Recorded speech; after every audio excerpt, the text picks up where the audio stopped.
SIR നടപടിക്രമം അശാസ്ത്രീയമാണെന്നതിന്റെ തെളിവാണ് തന്റെ പേര് വോട്ടർ പട്ടികയിൽ നിന്ന് ഒഴിവായതെന്ന് Mathew T Thomas MLA. 2002 voter പട്ടികയിൽ നിന്നാണ് MLAയുടെ പേര് നീക്കം ചെയ്തത്. തീവ്ര വോട്ടർ പട്ടിക പരിഷ്കരണവുമായി ബന്ധപ്പെട്ട് BLO ആണ് മാത്യു ടി തോമസിനെ വോട്ടർ പട്ടികയിൽ പേരില്ല എന്ന കാര്യം അറിയിച്ചത്. MLA മാത്യു ടി തോമസിന് SIRൽ പേര് ചേർക്കാൻ നിലവിൽ സാധിക്കില്ല. 2002 വോട്ടർ പട്ടികയിൽ നിന്ന് MLAയുടെ പേര് ഒഴിവായ സാഹചര്യത്തിലാണ് ഇത്. 2002 വോട്ടർ പട്ടിക അടിസ്ഥാനമാക്കിയാണ് SIR നടപ്പാക്കുന്നത്. SIR നടപടിക്രമം അശാസ്ത്രീയമാണെന്നതിന്റെ തെളിവാണ് തന്റെ പേര് വോട്ടർ പട്ടികയിൽ നിന്ന് ഒഴിവായതെന്ന് മാത്യു ടി തോമസ് പറഞ്ഞു.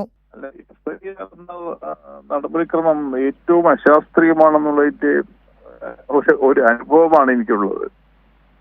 24 വർഷം MLA ആയിരുന്ന എന്റെ പേര് വോട്ടർ പട്ടിക ഞാൻ എല്ലാ തെരഞ്ഞെടുപ്പിലും പ്രായപൂർത്തിയായതിനു ശേഷമുള്ള എല്ലാ തെരഞ്ഞെടുപ്പിലും വോട്ട് ചെയ്തിട്ടുള്ള ആളാണ്. അത് ലോക്സഭയിലാണെങ്കിലും നിയമസഭയിലാണെങ്കിലും. 2002 വോട്ടർ പട്ടികയുടെ അടിസ്ഥാനത്തിൽ വോട്ട് ചെയ്തിട്ടുണ്ടെന്നും MLA ചൂണ്ടിക്കാട്ടി. 2002 പട്ടിക അടിസ്ഥാനപ്പെടുത്തി ഞാൻ മത്സരിക്കുകയും ചെയ്തതാണ്. മത്സരിച്ച സ്ഥാനാർത്ഥിയായി ഞാനൊരു അംഗീകൃത രാഷ്ട്രീയ പാർട്ടിയുടെ സംസ്ഥാന പ്രസിഡന്റുമാണ്. അപ്പൊ അങ്ങനെയുള്ള ഒരാൾക്ക് വോട്ടർ ലിസ്റ്റിൽ പേര് ചേർക്കാൻ കഴിയുന്നില്ല എന്ന സ്ഥിതി വന്നു കഴിഞ്ഞാൽ കേരളത്തില് അല്ലെ ഇന്ത്യ രാജ്യത്ത് ഈ SIR എന്ന സംവിധാനം എത്രമാത്രം അശാസ്ത്രീയമായിട്ടാണ് നടപ്പിലാക്കുന്നതിന് വേറെ തെളിവ് അന്വേഷിച്ചു പോകേണ്ടതില്ലല്ലോ.